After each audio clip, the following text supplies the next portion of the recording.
रमाबाई, नाही नाही बसा. बरे वाटते आहे ना?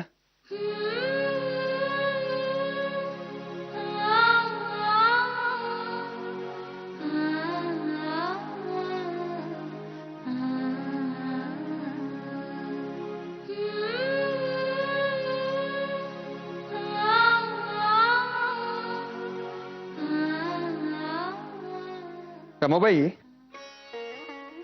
सकाळी ते गोरे साहेब आले होते ना, असिस्टंट कलेक्टर मिस्टर पोलन होते ते. संकोच वाटून घरात नाही आले. म्हणजे मोठाच सज्जन गृहस्थ आहे. आम्हास म्हणाले सहजच फेरफटका मारावयास आलो होतो, तुम्ही येता का? मग तसे आमच्या लक्षात आले, मनास डाचणारी कोणती तरी गोष्ट त्यांना सांगावयाची आहे. आम्ही म्हणालो चला. तसे लगेच म्हणाले आमच्याच गाडीतून जाऊया. अगं बाई, मग काय सांगावयाचे होते ते आज? सांगितले त्यांनी? होय काय? रमाबाई, टपाल उशिरा येण्यावरून, ते फोडलेले असते त्यावरून, आणि त्या रामोशांच्या नावची पत्रे न फोडता येत असत त्यावरून तुम्ही आणि पांडू रघुच बोल लावित होता. होय, मग? अहो, पण त्याची यात काहीच चूक नव्हती. आमच्या पत्रव्यवहारावर नजर ठेवण्याची सूचना वरून होती. अगं बाई,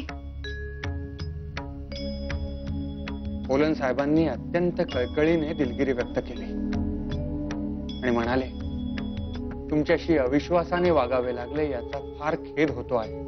परंतु आपली काहीही चूक नसताना सरकारने आपल्याशी असे अविश्वासाने वागावे हे योग्य आहे का? त्याविषयीही चर्चा झाली आमची. फडक्यांचे बंड आणि पुण्यातील वाड्यांना लागलेली आग या प्रकरणांशी आमचा संबंध जोडून आमचे समाजकारण आणि सनदशीर राजकारण यांचा कणाच मोडण्याचा विचार होता सरकारचा. पण रमाबाई, आम्ही विठू काकांना म्हणालो होतो त्याप्रमाणे लढाई जिंकण्याचे दोन मार्ग असतात. एक वारास प्रतिवार करून आणि दुसरा म्हणजे वार हुकवून. आम्ही दुसरा मार्ग पत्करला. धुळ्यात झालेली आमची बदली आम्ही स्वीकारून सरकारचा पहिला वार हुकविला आणि हे टपाल प्रकरण म्हणजे त्यांचा दुसरा वार. त्यावर आम्ही कोणत्याही प्रकारची तक्रार अथवा आर्ग्युमेंट न करता संयम ठेवल्याने त्यांच्या या कांगाव्याच्या शिडातील हवाच निघून गेली आणि अखेर पोलन साहेबांसारख्या आमच्या पाशी दिलगिरी व्यक्त करावी लागली. म्हणजे त्या अविश्वासाचे भूत एकदाचे उतरले म्हणावयाचे. होय. सर्वप्रथम आम्ही सार्वजनिक काकांस टपाल धाडतो. हं.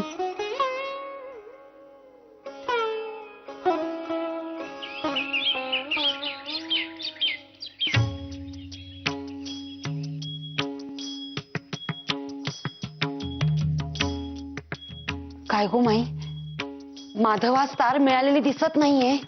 या विठू काकांनी केली आहे ना नक्की तार, की दिली आपल्याला ठेवून लोणकडी? दुर्गे, अगो काय बोलतेस हे? आता नव्या वादास निमंत्रण देऊ नकोस. अगो बाई,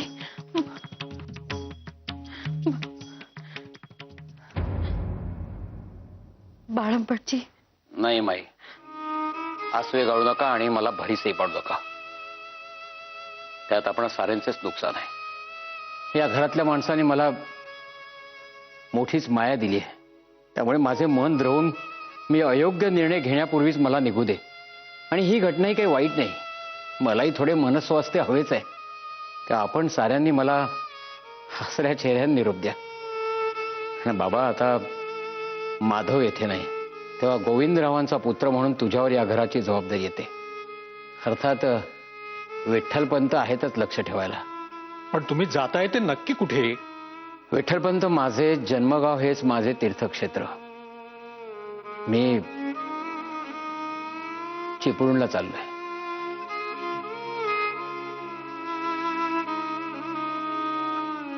माई, आता आम्हास निरोप द्या. हो, नमस्कार करते. कल्याण. नमस्कार करते. सुखी राहा.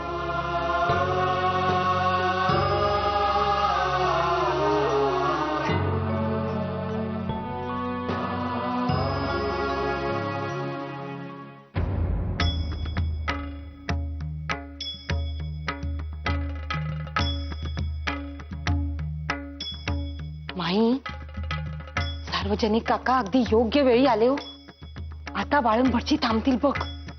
होय, खरेच बाळंभटजींना आता फक्त काकाच थांबवू शकतात. बाळंभटजी निघालात खरेच? काका, ताई किंवा माई साहेबांनी तुम्हाला निरोप धडून बोलावलेले दिसते, मला थांबविण्यासाठी. अहो बाळंभटजी, काका, मनापासून विनंती करून सांगतो, मला थांबवू नका. माझा निर्णय झालेला आहे, तो आता बदलायला लावू नका.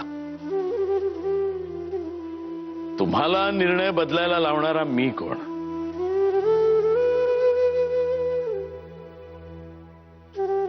माधवराव, मी, आम्ही तुमच्याकडेच बरेच काही शिकलो. भाऊसाहेबांच्या संतापाचा पारा उतरवू शकणारे आपण एकटेच होतात. प्रक्षोभक परिस्थिती निर्माण झाली तर ती संयमाने कशी हाताळावी याचे धडे आम्ही आपणाकडेच गिरविले होते. तेव्हा आपण घेतलेला निर्णय हा योग्यच असेल हे आम्ही जाणतोच. काका, मी या साऱ्या प्रशंसेस पात्र आहे की नाही हे मला ठाऊक नाही, परंतु निघताना तुमची भेट झाली याचा मात्र आनंद निश्चित होतोय. आता माधवास तुम्ही सारी परिस्थिती समजावून सांगाल तेव्हा माझ्या मनावरचे तेही ओझे आता कमी झाले. सार्वजनिक काका, आता मी मुक्त मनाने निघतो. मन आणि पावले जड होण्यापूर्वीच आता निघावेच हवेच. नमस्कार करतो. हो, आशीर्वाद. आपण हाती घेतलेल्या कार्यात आपणास यश लाभू दे. येतो आम्ही. या.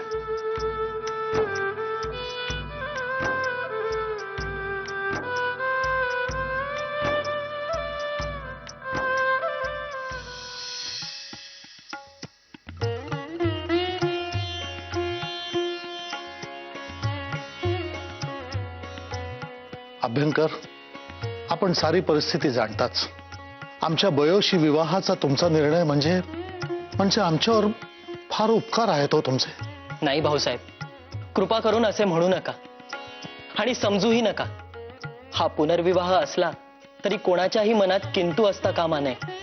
स्वच्छ मनाने व आनंदाने हा विवाह व्हावयास हवा असे आम्हास वाटते. बरोबर आहे ना माधवराव? अगदी बरोबर. अभ्यंकर, तुमच्या धैर्यासाठी, तत्वनिष्ठेसाठी आणि निगर्वीपणासाठी तुमचे कौतुक आणि अभिनंदन करावे तितके थोडे आहे. होय होय, बरोबर आहे. आपणास आमच्या बयोस काही विचारावयाचे असल्यास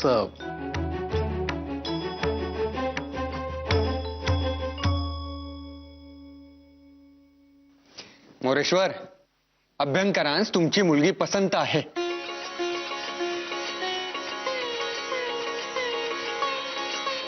लवकरचा मुहूर्त काढा. होय होय होय. देण्या घेण्याचे, मानपानाचे काही. हो, तेही स्पष्ट करतो.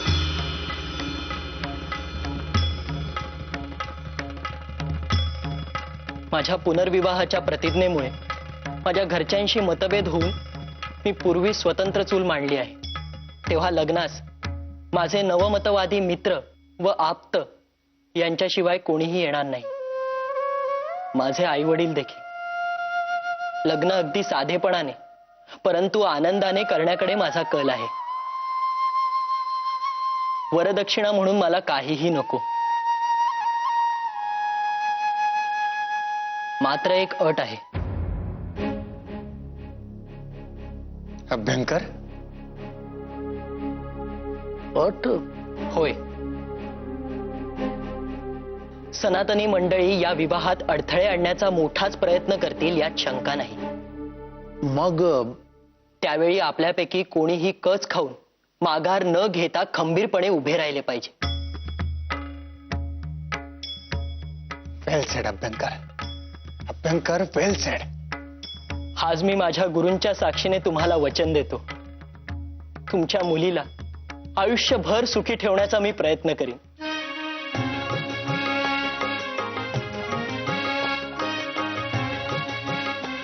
माझ्या या अद्वितीय गुरुला आज मी गुरुदक्षिणा दिली आहे असे समजतो.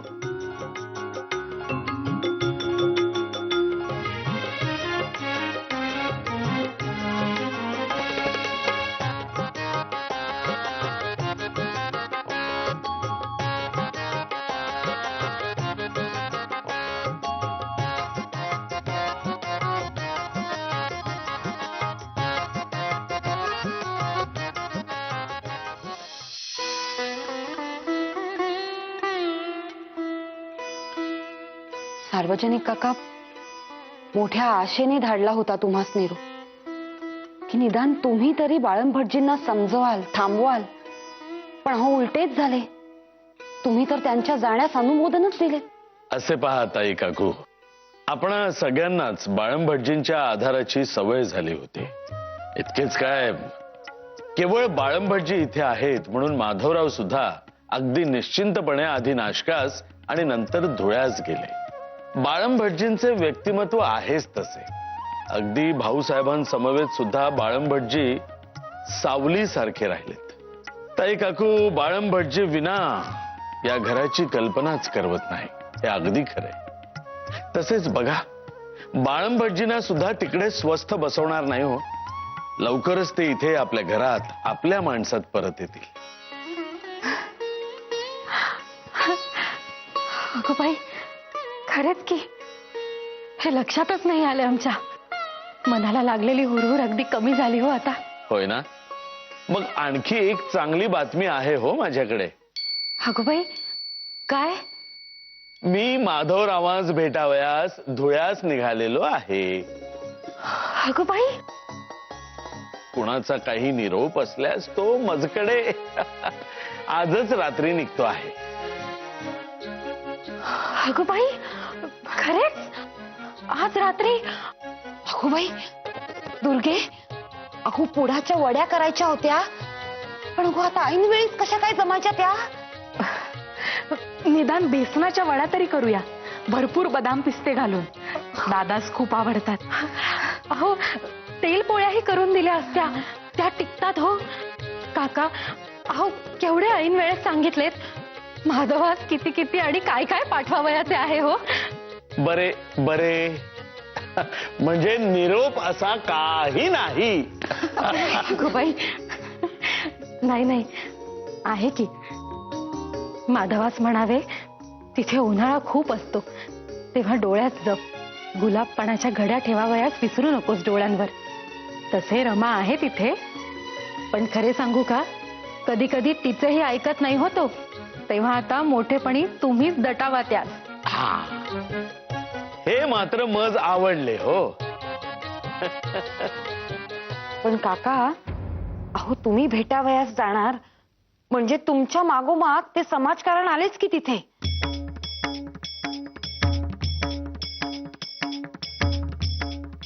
तेव्हा त्यास म्हणावे, परके शहर आहे, तेव्हा उगाच शत्रू वाढवू नकोस.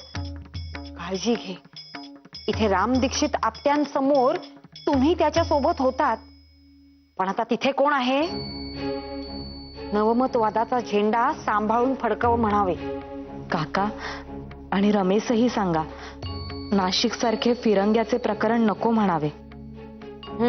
बरे, येऊ मी आता. अहो थांबा, असे कसे? माधवास बरेच काही द्यावयाचे आहे. थांबा थांबा. दुर्गे, मी काय म्हणते, तू यादीच घे बरे करावयास, म्हणजे विसरण्याचा काही प्रश्नच येणार नाही. हो हो हो, बरे. हा, मी काय म्हणते, आपण त्यास गहू पाठवूया. दुर्गे, लिहून घे, 2 पोती गहू.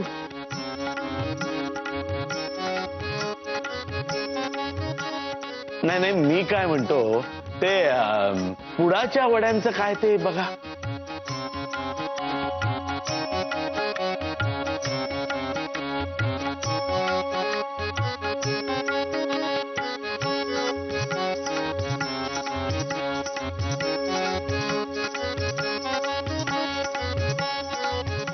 अरे माई, मी काय म्हणते, मी अजून काही आठवते का? काही पाठवायचे आहे का अजून? नाही, मला वाटते पुरेल एवढे. दुर्गे, इकडे ये. बघू बरे. बरोबर लिहिलेस की नाही ते? मीही जरा बघू का? नाही म्हणजे टिपणे घ्यावयाची सवय आहे आम्हाला.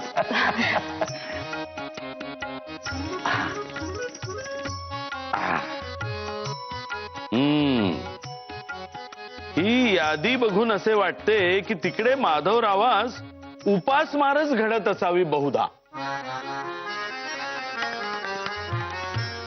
अहो आता एवढे घरचेच माणूस जाते आहे माधवाकडे, असे म्हटल्यावर आम्ही मायेने 4 पदार्थ देणार नाही का?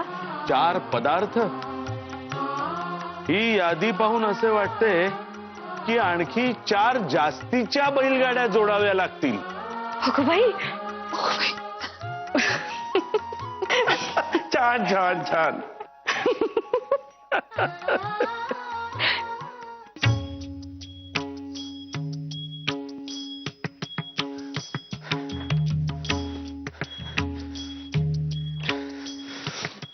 विठ्ठलाचे नाव घ्यावे घ्यावे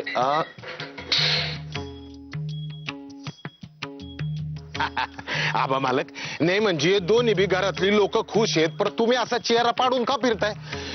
नाही म्हणजे बयोताईंचं लग्न पक्क झालं याची काळजी वाटते का काय? नाही म्हणजे हा पुनर्विवाह आहे ना, म्हणजे बाकीची लोक काहीतरी गडबड करणारच याचीच काळजी वाटते ना तुम्हाला?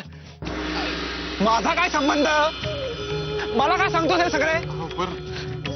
आणि काय रे, सारखा माझ्या पार्टीवर का असतोस? बघतोस काय असा शुंभासारखा? काम कर जरा. लई चिडल्याच, काहीतरी गोम आहे नक्कीच. काय झाले हो पांडू काका? नाही म्हणजे आबा मालक, बारीक सारीक कारण असो किंवा नसो, आजकाल लई चिडचिड करतात. कारण तुमच्या ध्यानात आलं असेल की